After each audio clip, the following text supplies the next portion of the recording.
addition of integers. So we are going to add adding of integers with the same signs.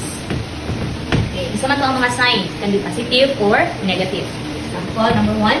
So if we have here positive 40 plus positive 18, so pareha sila positive, ato lang nang i-add ang ilahang numbers. Kunya, ipiyahon nato ang ilang common sign. So 40 plus 18, so that is 58. So positive 40 plus positive 18 is equal to positive 58. So, di na kinahanglan ko positive na sign yan. Okay? Number 2. If we have here negative 32 plus negative 17. Ilan man ang result na niya. So, first, ato sa i-add ang ilahang absolute value sa ato ang addends. So, absolute value ni negative 32, that is positive 32, plus absolute value ni negative 17, that is positive 17. So, that is 32 plus 17 is 49. Niya, kopyaw nato ang ilang sign, common sign nila, which is negative.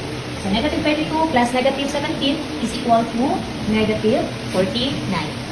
Try this one. Okay, negative 45 plus negative 27. So, that is equal to blank.